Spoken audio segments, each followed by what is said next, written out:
Excluded from my sister's wedding, I went on vacation. When the wedding fell apart, my whole family frantically tried to reach me. My sister, Ava, was always the favorite. From the moment she was born, it was like our parents decided that the sun rose and set with her. She's 2 years younger than me, but it never felt like I was older or wiser or more responsible. Not in their eyes. I was just the other one, the backup, the disappointment. Growing up, Ava had this way of twisting everything to her advantage. Like if she broke something, she'd cry and say I scared her, and suddenly I was grounded. If we both wanted something, she'd throw a fit, and Mom would cave every time. It wasn't just typical sibling stuff. It was this deep, manipulative streak she had, even as a kid, and our parents ate it up like it was charming. By the time we were teenagers, I started to really pull away. I focused on school, got a part-time job, and tried to stay out of the house as much as possible. Meanwhile, Ava skipped school, got into fights with teachers, wrecked my mom's car once, and somehow she was still the baby, the misunderstood one. If I so much as raised my voice in frustration, my dad would be on me about respecting my sister. I wasn't allowed to have boundaries. Anytime Ava needed something, money, a ride, someone to blame, I was supposed to be there. When I finally moved out at 19, I thought that maybe, just maybe, the dynamic would shift. That distance would bring clarity. But nope. I became the ungrateful son who abandoned his family. While Ava still lived at home and got praised for helping out by washing a single dish once a week. Things really came to a head last year when Ava got engaged. I hadn't spoken to her much by then, and we were barely even on civil terms. She'd gotten herself into some drama with mutual friends, lied to one of my exes about something that blew up in my face, and then had the audacity to act like I was being petty for not letting it go. Then the wedding planning started. At first, I assumed I'd at least be invited. I'm her only sibling. But a few months into the planning, I started to notice weird energy. My mom kept saying things like, "I'm sure Ava just hasn't finalized the list yet." And my dad kept changing the subject anytime the wedding came up around me. So I asked, directly, "Ava doesn't think it's a good idea," my mom said, like it was nothing. "She wants to avoid drama," my dad added, not even making eye contact. I just stood there, staring at them. I asked what drama they were talking about. What I did that warranted being excluded from my own sister's wedding. "She feels like you've been distant," my mom said. "She's trying to start fresh with her new family," my dad said. Start fresh? By pretending I don't exist? I was pissed, obviously. But what hurt more than anything was how casually they delivered the news. Like I was the unreasonable one for even being hurt. Like I should have expected to be left out and been okay with it. I didn't scream. I didn't cry. I just said, "Thanks for letting me know," and walked out. That was 5 weeks before the wedding. I didn't even get a goddamn invitation. Not a "Hey, we still love you but we're keeping the guest list small." Not a "Can we talk about things before the wedding?" Nothing. Just radio silence from Ava and guilt-tripping texts from my mom like, "Please don't make this about you. Ava's stressed enough already. Make it about me?" They literally cut me out. I saw pictures start popping up on Instagram from the bridal shower. My cousin tagged everyone in one of the photos, like 20 names, and mine wasn't there. My aunt called me the next day and awkwardly said, "It was such a beautiful shower, I'm sure you'll be there for the big day." When I told her I wasn't invited, she thought I was joking. Then she paused and went, "Oh. Well, I didn't realize it was like that." Yeah, it was like that. My parents acted like it was some unfortunate accident, like maybe I'd get a last-minute invite, or maybe if I apologized for God knows what, Ava would change her mind. But the truth was, they weren't going to fight for me. They never had.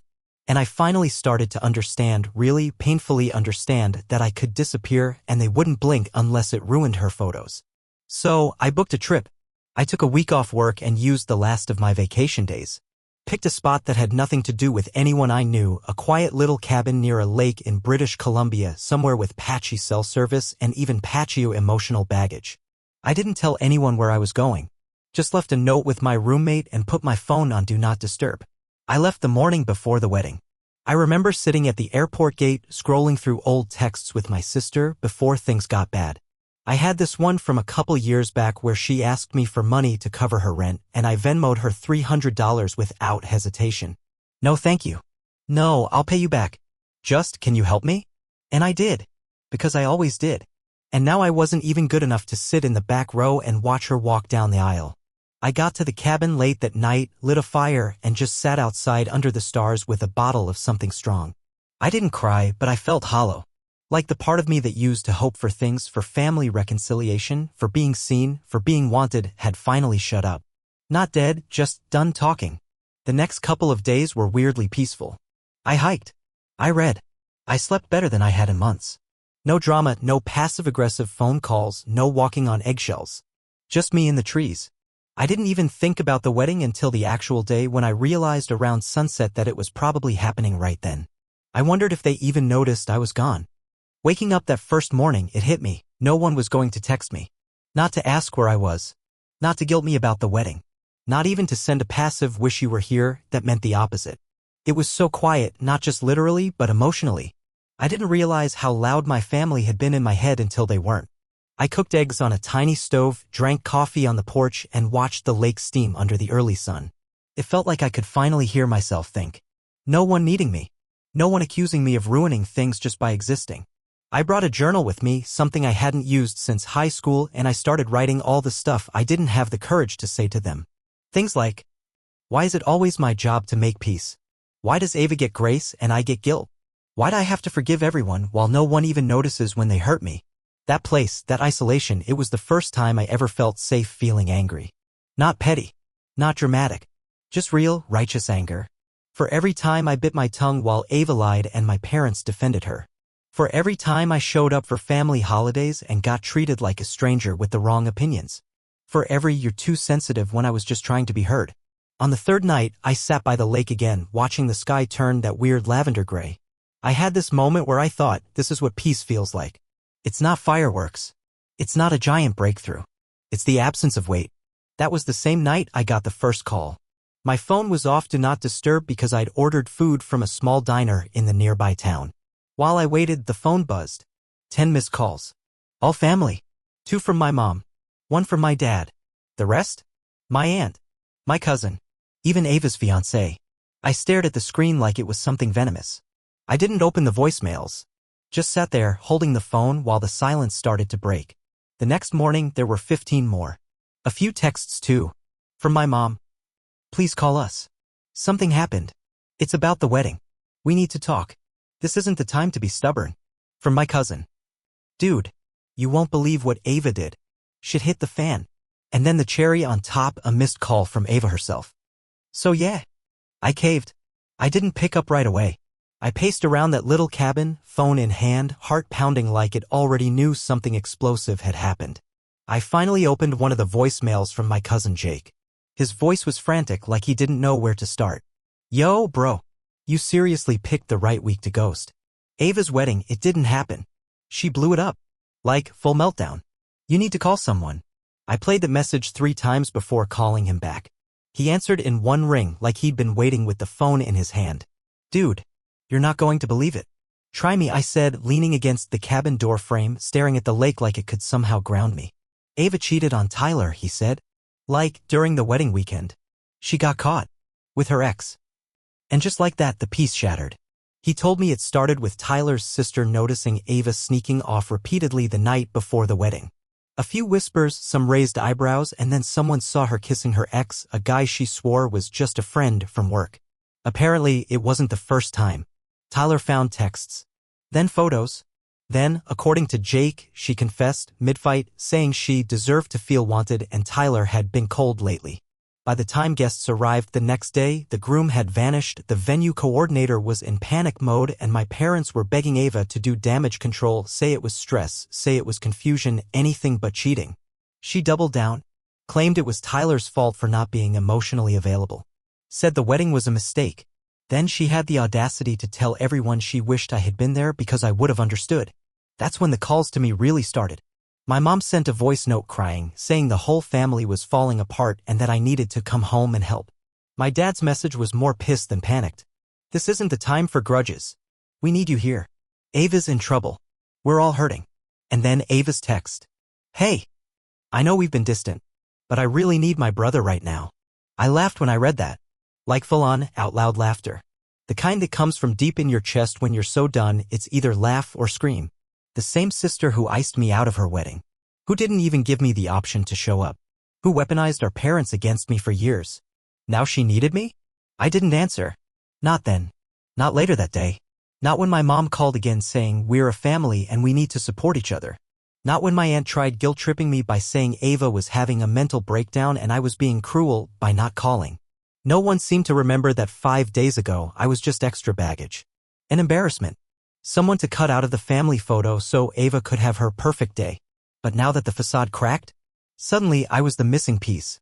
I wish I could tell you I was strong. That I stayed cool, didn't let it get to me, kept the silence like a pro. But the truth is, I cracked. It was the third night after the wedding or whatever the hell that day had become, and I was sitting by the fireplace in that cabin with my phone lighting up again. Ava. Mom. Dad. Even Tyler, weirdly. I still don't know how he got my number. I scrolled through the messages, one by one, watching them pile up like digital ghosts. Ava's tone shifted with each one, from casual to needy to manipulative to angry. The last one said, I get that you're mad, but don't punish me like this. You're being dramatic. That was it. That was the one that snapped the string holding me together. Dramatic? I turned off the fire, walked outside barefoot, and just screamed. I don't even know what I said, maybe nothing coherent. Just this guttural, broken sound that had been sitting in my chest for years. It wasn't about the wedding. It wasn't even just about Ava.